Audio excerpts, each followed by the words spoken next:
What's the grossest thing you've done for an A+?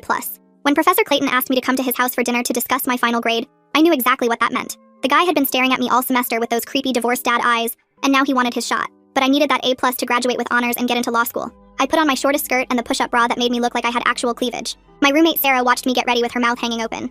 I told her it was just dinner to discuss my grade, but we both knew better.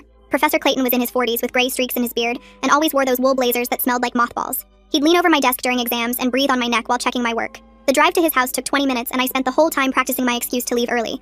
I'd tell him my roommate was having a crisis or that I had food poisoning. Something believable but urgent. My hands were shaking when I rang the doorbell. A woman answered. Not just any woman, but a gorgeous blonde in yoga pants holding a dish towel. Behind her, I could see a normal living room with family photos on the walls and toys scattered on the carpet. "You must be Violet," she said with a huge smile. "Arthur's told us so much about you. Come in, come in." My brain couldn't process what was happening. This was Professor Clayton's wife. He had a wife. A hot wife who seemed genuinely happy to see me. I stood there in my hooker outfit feeling like the world's biggest idiot. Did these people want a three-way?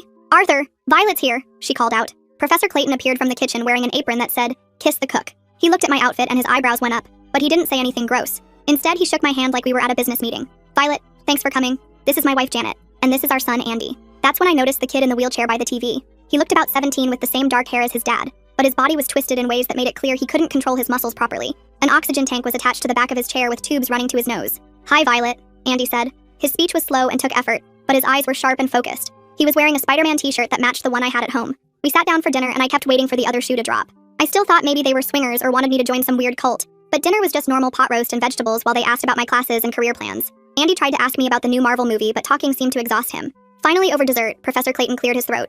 "Here it comes," I thought. The weird proposition that would make sense of this whole night. "Violet, we invited you here because we need a favor," he said. "Andy's prom is next week and he doesn't have a date." I stared at him, then at Janet, then at Andy who was looking at his plate like it was the most interesting thing in the world. "We know it's a lot to ask," Janet jumped in, "but Arthur said you wear superhero shirts to class and love the same movies Andy does. We thought maybe you'd consider it. Just as friends, of course." My face burned with shame. Here I was, dressed like I was going to work a street corner, and these people just wanted someone to take their disabled kid to prom. Professor Clayton must have mentioned me because I was one of the only students who'd be nice enough to say yes. "I'll pay for your dress and everything," Professor Clayton added quickly, "and dinner wherever you want to go." Andy finally looked up at me. "You don't have to," he said.